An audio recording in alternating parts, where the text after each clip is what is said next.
तो महाबैल था ससुरा। धनानंद के समय इतना घोर अत्याचार बढ़ गया कि मगध की जनता अपने शासक से उब गई थी, और ये खाली दारू पीता था, दारू पी के ऑर्केस्ट्रा देखता था।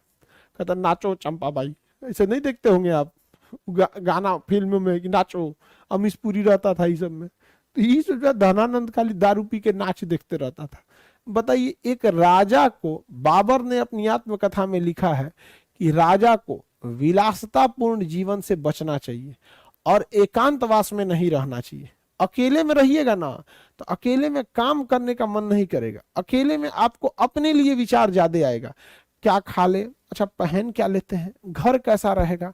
तो जब आप अकेले में रहिएगा तो व्यक्तिगत चीजों पे ज्यादा सोचिएगा। इसलिए बाबर ने कहा था अपनी आत्मकथा में कि राजा को विद्वानों के बीच में ज्यादा से ज्यादा समय बिताना चाहिए, एकांत में नहीं रहना चाहिए राजा को। नहीं तो एकांत में राजा रहेगा तुरंत रानी आ जाएगी, कुछ खाने का मन कर रहा है, कुछ बना दे, पापड़ छान दे, पापड़ छान दे, रे ससुरी तू नहीं पापड़ छान दे, तुम रख ले पापड़, अपन छानते रहो यहाँ पे। अब बताइए, राजा को तो विलासतापूर्ण भी जीवन नहीं जीना चाहिए, समझ आ गया कि नहीं आ गया, और ना ही अकेले रहना चाहिए। ये अकेले ज्यादा समय बिताता था, लफुआगिरी तनी ज्यादा कर देता था, एक हमेशा कोई ना कोई पसंद आ जाती थी, एक हर हफ्ते कोनो ना कोनो पसंद आ जाती थी। तो ये सब लक्षण जिसके अंदर रहेगा आगे नहीं बढ़ पाएगा। अलग बात है कि विरासत में मिला है, तो इसके समय अत्याचार इतना बढ़ गया जिसका कोई हद नहीं यहाँ पर। और इसी के समय भारत पर आक्रमण होने लगा सिकंदर का। किसका आक्रमण हो गया? सिकंदर का। सिकंदर ने गांधार पर हमला कर दिया। सिकंदर ने कहा हमला कर दिया? गांधार पर हमला कर दिया। अब देखो भैया, सिकंदर ने गांधार पर जब आक्रमण किया तो यहां पे तो पूरा हड़कंप मच गया। सिकंदर के आक्रमण के बाद गांधार में तो हड़कंप बढ़ गया। गांधार नरेश आंभिक ने सिकंदर की अधीनता स्वीकार कर लिया। सिकंदर की क्या स्वीकार कर लिया? अधीनता के, माई बाप आप ही हमारा छोड़ दीजिए। सिकंदर की अधीनता स्वीकार कर लिया। वहां के राजा पोरस सिकंदर से युद्ध लड़े, बहुत बहादुरी से लड़े, लेकिन युद्ध में क्या हो गए? हार गए। युद्ध में क्या हो गए? हार गए। अब ये ससुरा बताइए भारत पर कितना बड़ा संकट आ रहा है। इधर से कौन आ गया है? सिकंदर। और ये पूरा एरिया किसका हो गया भैया? मगध का। ये तो पूरा एरिया किसका है? मगध है। ये पूरा एरिया मगध है। अब इस मगध पर खतरा किसका है? सिकंदर का है। अब यहां जो गांधार है, इसी गांधार साम्राज्य में एक विद्यालय था, नाम था तक्षशिला। इस गांधार साम्राज्य में विद्यालय का नाम था तक्षशिला, और उस तक्षशिला विश्वविद्यालय के प्रोफेसर का नाम था चाणक्य। क्या नाम था? चाणक्य। तो चाणक्य जो थे वो गांधार से भागे भागे मगध आए। गांधार से भाग के कहां आए? मगध आए, और मगध में धनानंद से मिलना चाहे। मगध आए और मगध में धनानंद से मिलना चाहें और कहें कि हमें अत्यंत आवश्यक काम है, हमें धनानंद से मिला दिया जाए। और धनानंद ने दारू पी के ऑर्केस्ट्रा देख रहा था, एकदम पूरा टूले था, दारू पी के नाच देख रहा था वहां पे। अब भाई ये टीचर है, शिक्षक ये सब काम कहां से करेगा? भारत के तो शिक्षा प्रणाली ऐसी रही नहीं है। वो अलग बात है कि भारत में भी कुछ शिक्षक, मतलब मान के चलिए पिछले महिला कुछ शिक्षक थी, सब नाचने लगती थी। पिछले शिक्षक दिवस को सही हार के दिए कि कोई भी महिला नाचेगी, शिक्षा दिवस पढ़ाने वाली महिला नाचेगी तो उसको लड़का समझा देगा। लड़का सब उनको ऐसा ना समझाया, सब लोग नाचना बंद हो गया। मैं ऐसी भी नाचती हूँ। अरे नाचती हो तो चल जाओ ना, नाचने का पूरा व्यवस्था है मुंबई में, डांस इंडिया डांस प्रोग्राम है सब। यहाँ आके तुम नाचेंगे? यहाँ मैं सोचा तो नहीं नाचेंगे यहाँ पे बैठ के, एगो इन्हीं को नाचने आता है, बकलोल सब। तो पिछला शिक्षक दिवस को सही हार के दिए थे। अभी बताओ लोग नाचना बंद हो गया कि नहीं बंद हो गया? आके यहाँ टैलेंट दिखाएंगे, टैलेंट दिखाएंगे। एक आदमी में 50 गो टैलेंट रहता है, टैलेंट रख ले, जहां जरूरत है वहां दिखाओ। पता चला किसी दिन देखो, देखो बच्चों मेरे में टैलेंट कितना अच्छा, मैं रोटी कितना गोल बनाती हूँ। जब तक तुम लोग लिखो मैं रोटी बना के दिखाती हूँ, देखो गोल रोटी, टैलेंट है। तो टैलेंट कहीं का रख ले रहो, टैलेंट अपना लगे। तो शिक्षक दिवस पे तो शिक्षक को तो ये सब चीजें नहीं सही, शोभा नहीं देता उसके लिए। अब बताइए शिक्षक के लिए नाचेगा ना शोभा देगा? नहीं देगा। अरे अब यहां से शिक्षक चल आया कहां पे, चाणक्य धनानंद के पास। किसके पास है, धनानंद के पास। और धनानंद के मंत्री रोक दिए, है रुको, राजा साहब अभी ऑर्केस्ट्रा देख रहे हैं। कहा है भाड़ में जाओ, राजा साहब ऑर्केस्ट्रा देख रहे हैं। उधर सिकंदर का आक्रमण हो गया, ऑर्केस्ट्रा देख रहे हो। सुरक्षा व्यवस्था को छोड़कर और चल आया राजा के पास कि राजा साहब देखिए ये व्यवस्थाएं हैं। अब धनानंद भड़क गया, कहा कि रे ससुरात नहीं, भाड़ में गया सिकंदर, हमरा तुम ऑर्केस्ट्रा देखने में डिस्टर्ब करेगा। धनानंद इतना भड़क गया कि जो चाणक्य थे, क्या नाम था, चाणक्य,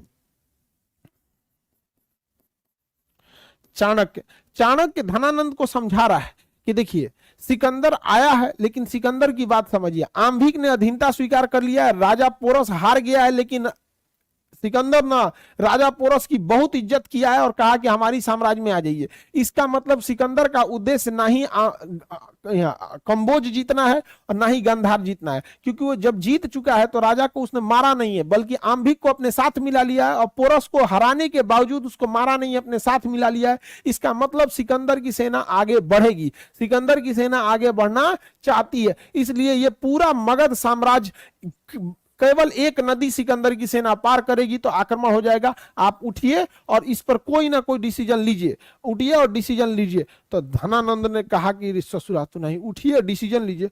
उठा और चाणक्य को एक लगा दिया, एक झापड़, और ढकेल के फेंक दिया उनको। अपने सैनिकों को कहा कि फेंको तो मास्टर को, ये कहां से आया है, ये हमारा ज्ञान दे रहा है, यहाँ पे फेंकवा दिया। किसको फेंकवा दिया, चाणक्य को फेंकवा दिया। यहाँ पे बड़ी बेइज्जती करके वापस फेंकवा दिया यहाँ पर। तो चाणक्य ने अपनी बाल की जो शिखा थी यहाँ पे, मतलब चोटी, पूरा तो बाल छीले रहते, चोटी, उस चोटी को खोल दिया और उन्होंने कहा कि मैं शपथ लेता हूं कि जब तक तुम्हारा नाश नहीं कर दूंगा तब तक मैं अपनी बाल की शिखाओं को नहीं बांधूंगा। वापस चाणक्य गए, वापस चाणक्य कहाँ गए, गांधार। कहाँ चले गए, गांधार।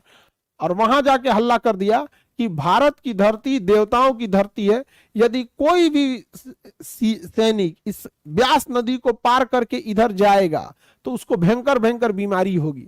और चाणक्य ने अब अपनी दिमाग लगाना चालू किया, कहा कि धनानंद अय्यासी में खोया हुआ है, धनानंद शराब में डूबा हुआ है, वह सिकंदर की सेना को नहीं रोक सकता है।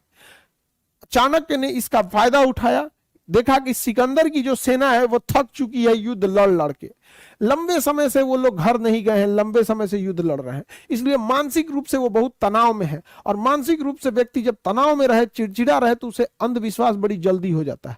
उसने हल्ला कर दिया चाणक्य ने कि ये व्यास नदी पार मत करना, क्योंकि ये देवताओं की भूमि है, तुम्हारे ऊपर श्राप लगेगा, आन्हर बहिर हो जाएगा सब। और इसने खाने में ना जहरीला पदार्थ मिला दिया यहाँ पर, और खाने में जहरीला पदार्थ मिला दिया। हल्ला हो गया कि देवताओं की धरती है, इधर पैर रखना ठीक नहीं है। सिकंदर की सेना में भगदड़ हो गया। सिकंदर की सेना ने सिकंदर से कहा कि नहीं, हम आगे नहीं जाएंगे, वापस चलिए, अगले साल लड़ाई होगा। और सिकंदर की सेना यहां से लौट गई। और चाणक्य ने कहा कि जब विश्व विजेता सिकंदर की सेना को हम अपनी बुद्धि से लौटा सकते हैं तो धनानंद अब आपकी बारी है, अब आपका अंत होगा। और उसके बाद चंद्रगुप्त मौर्य को तैयार किया। चाणक्य ने किसे तैयार किया, चंद्रगुप्त मौर्य को। और धनानंद का क्या कर दिया, अंत कर दिया। और धनानंद के अंत के बाद सिंहासन में बैठा चंद्रगुप्त मौर्य, और वंश का नाम हो गया मौर्य वंश। वंश का नाम क्या हो गया, मौर्य वंश।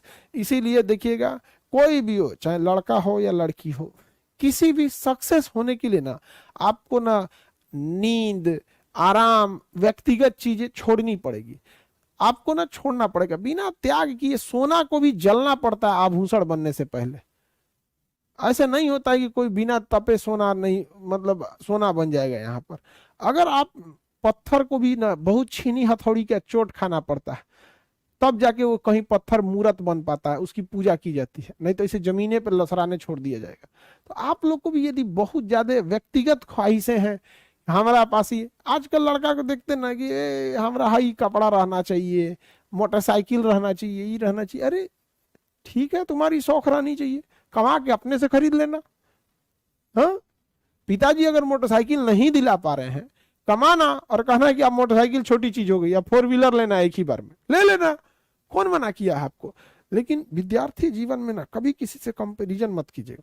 हमेशा जितना सिंपल रह सकते हैं उतना सिंपल रहिएगा, इतना सिंपल रहिएगा कि उसके नीचे सिंपलिसिटी हो ही ना।